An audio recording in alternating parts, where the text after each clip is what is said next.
Bonjour à tous, nous voici pour cette 15e vidéo de l'Avent. Donc je le rappelle, je fais une vidéo par jour jusqu'à Noël, ou peut-être jusqu'au 30 décembre, mais en tout cas jusqu'à Noël c'est sûr. Je réponds donc aux questions que vous m'avez posées sur les réseaux sociaux. Et aujourd'hui, nous avons la question de Maureen Bijou qui me demande comment expliquer qu'un savoir-faire se paie.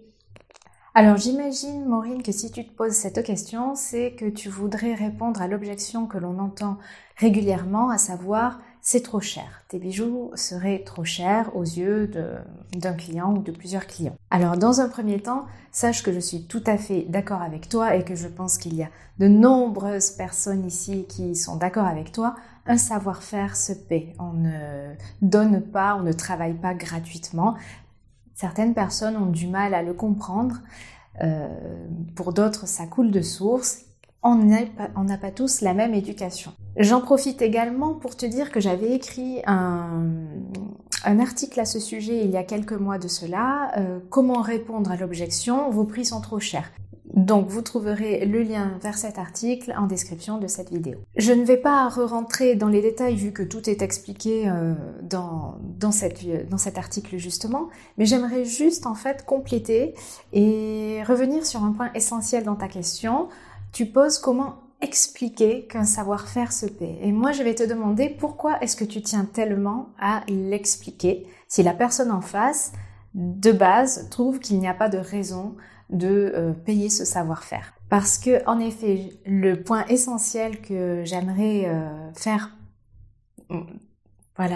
passer dans cette vidéo, un point essentiel, c'est que peut-être que tout simplement, la personne que tu as en face de toi n'est tout simplement pas dans ta cible. Alors, effectivement, il se peut que tes bijoux soient trop chers, il se peut, et auquel cas il va falloir, c'est à toi de réajuster le tir, mais ce n'est pas à une personne de te le dire.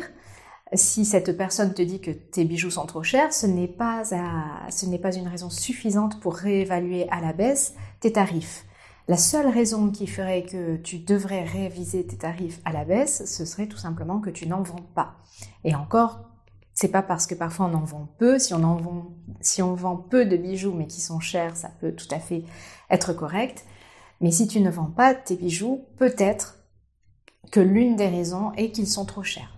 Il n'y a pas que cette raison à regarder, mais peut-être que tes bijoux sont effectivement trop chers si tu n'en vends pas. Si tu en vends, alors l'objection d'un client ou de plusieurs clients sur le fait que tes tarifs soient trop élevés n'est pas suffisant pour revoir complètement ta tarification. La plupart du temps, lorsqu'on entend cette objection, c'est tout simplement l'expression d'une frustration de la part de la personne d'en face. Une personne qui ne peut pas, a priori, se payer tes bijoux parce qu'elle trouverait que c'est trop cher pour ce que c'est. Eh bien, tout simplement, il faut te faire à l'idée que cette personne n'est tout simplement pas ta cible. Ce n'est pas une personne qui achèterait ton savoir-faire, qui achèterait tes bijoux.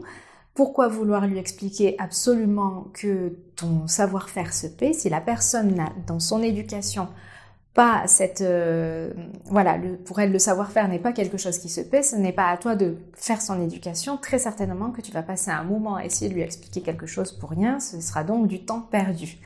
La seule chose que je peux te proposer de faire, c'est non pas d'essayer de lui démontrer ou de lui expliquer, il faut juste que ça se voit, que ça transparaisse à travers ton travail, tes créations, il faut que l'on voit à travers ton design, ton univers, voire peut-être à travers des vidéos, à travers des témoignages sur ton site internet, tu as tout un tas de façons de montrer que ton travail est artisanal et qu'il mérite le prix auquel il est vendu. La seule chose qui te reste à faire avec une personne qui malencontreusement trouverait que ce n'est pas assez pour pouvoir payer ce prix-là, c'est tout simplement de rester courtoise, de lui donner une bonne impression et puis surtout de t'en débarrasser le plus vite possible parce que tu n'as pas de temps à perdre avec une personne qui n'est pas convaincue de la qualité de ton travail.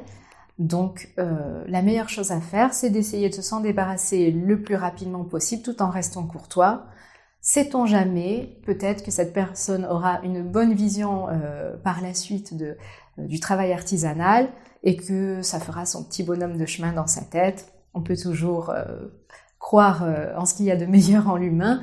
Voilà, et certainement qu'elle se dira peut-être qu'un moment à discuter avec un artisan agréable, c'est beaucoup mieux que de choisir froidement un bijou sur un étal dans un magasin de grande consommation.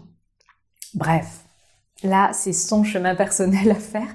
Toi, le tien, c'est de continuer de t'adresser aux personnes qui pensent que tu fais un travail qui a de la valeur.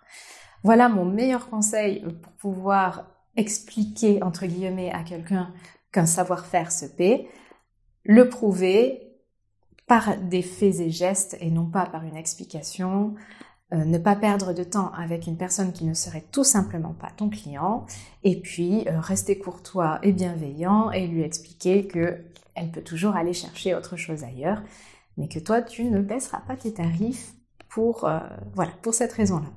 J'espère avoir donné quelques pistes de réflexion, et moi je vous dis à demain pour une prochaine vidéo. Ciao!